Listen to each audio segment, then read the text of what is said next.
ආයුබෝවන් යාළුවනේ අද මම ඕනම කෑමක් YouTube channel එක තුලින් ඔයාලට කියලා දෙන්න හදන්නේ කඩල පිටි වලින් කොහොමද තෝස එකක් හදන්නේ කියලා. මුලින්ම මම කඩල පිටි අරන් තියෙනවා.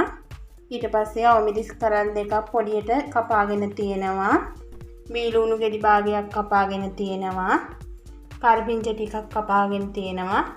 බිත්තරයක් අරන් තියෙනවා. පොල් කිරි ටිකක්, ලුණු කුඩු ඔය ටික තමයි අපිට ඕනි කරන්නේ. අපි බලමු කොහොමද මේක හදාගන්නේ කියලා. මුලින්ම අපි හීනියට කපාගත්ත අවමිදිස් ටික දාගත්තා මම.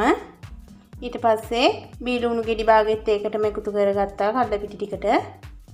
ඊට පස්සේ කරපිංච ටික ඒකට එකතු කරගමු. බිත්තරේ කඩල පිටි ටිකට එකතු කරගත්තා. දැන් අපි මේකට ලුණු කුඩු ටිකක් දාගමු. ඔයාලා කැමති නම් කෑලි මිරිස් කුඩු ටිකක් එකතු කරගන්න. ලුණු කුඩු ටිකක්. අපි දැන් මේකට පොල් කිරි ටිකෙන් ටික එකතු කරගමු.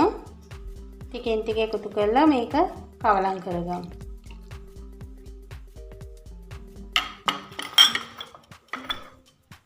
අපි පොල් කිරි ටිකෙන් ටික එකතු කරගන්නේ.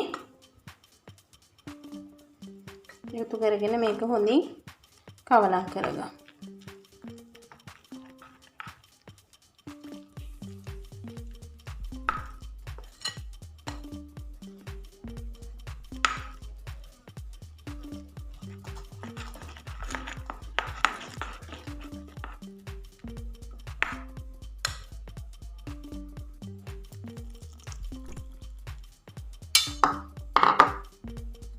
අපි ආයි මේක හොඳින් කවලම් කරගමු.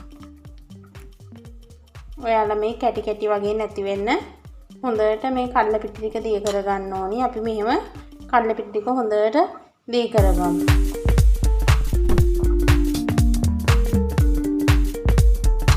දැන් යාළුවනේ අපි තෝෂ මිශ්‍රණය හදාගෙන ඉවරයි.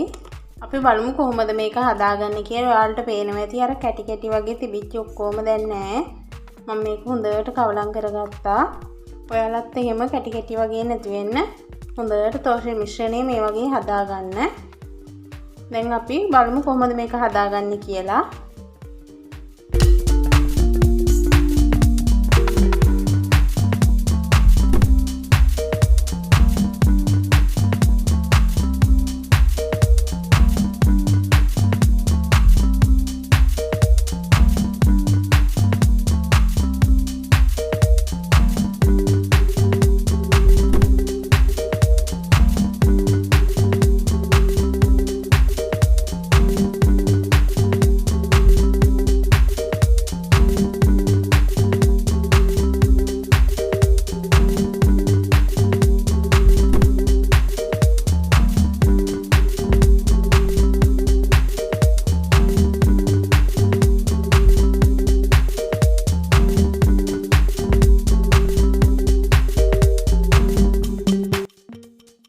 මම කඩල පිටි තෝස එක හදාගෙන ඉවරයි යාළුවනේ.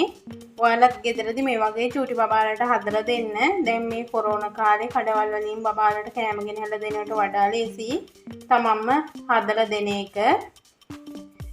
ඔයාලා මගේ ඕනම කෑමක් YouTube channel එක subscribe කරලා නැත්නම් subscribe කරලා තියාගන්න.